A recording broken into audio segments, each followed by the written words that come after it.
দেখি পারি নাকি। আচ্ছা ঠিক আছে, আপনি চেষ্টা করেন, আর যদি চেষ্টা আপনি ব্যর্থ হন তাহলে কিন্তু লাইন আমাদের কাটতে হবে, বুঝতে পারছেন? আচ্ছা ঠিক আছে, আপনি টাকার ব্যবস্থা করুন, আসুন।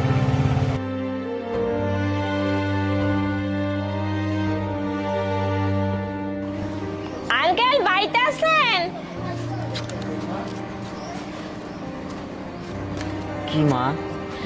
আঙ্কেল আমি ব্যাংক থেকে আসছিলাম, মানে আপনার ছেলে আমাদের ব্যাংকে একটা ডিপোজিট করেছিল, ওখানে কিছু টাকা জমা রাখছিল, টাকার ম্যাটটা শেষ হয়ে গেছে, কল দিয়ে কাউকে পাইনি, তাই সরাসরি টাকাটা নিয়ে বাড়িতে চলে আসছি।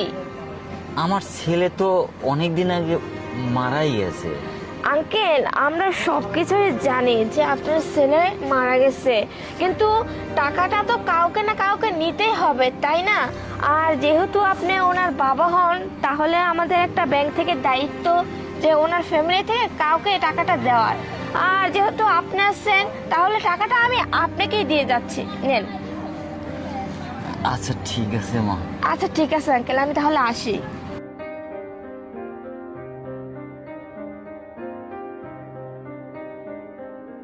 স্যার, আপনি যে ওনাকে এইভাবে হেল্প করবেন, এটা কি ধরনের কথা? আপনি তো চাইলে আপনি মিটারের যে টাকাটা আছে ওটা মাফ করে দিলে পারতেন, কিংবা ওনাকে সরাসরি টাকাটা দিয়ে দিলেই হতো। এইভাবে ঘুরিয়ে পিছিয়ে তাকে হেল্প করার মানেটা কি স্যার? হ্যাঁ স্যার, সেই একই কথা তো আমিও বলতেছি। আর তাছাড়া আপনি যদি নিজের হাতে টাকাটা দিতেন তাহলে তো আপনার নাম হতো, তাই না স্যার? হ্যাঁ, তোমরা আসলে কথাটা ঠিকই বলছো, কিন্তু বিষয়টা আমার কাছে একটু ভিন্ন রকম লাগছে।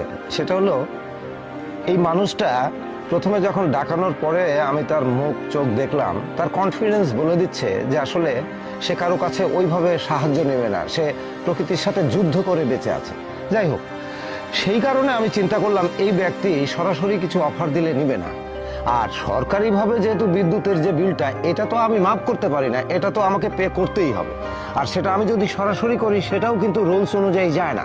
যার কারণে আমি চিন্তা করলাম যে এই টাকাটা যদি তোমাকে দিয়ে ওনার কাছে দেওয়া যায়, তাহলে সে বুঝতেও পারবে না এবং তার মোটামুটি একটা যে সমসাময়িক যে সমস্যা সেটা কিন্তু দূর হবে। আর কাউকে যদি কেউ সাহায্য করে, সেই সাহায্যটা আসলে সরাসরি দেখিয়ে করতে হয় না।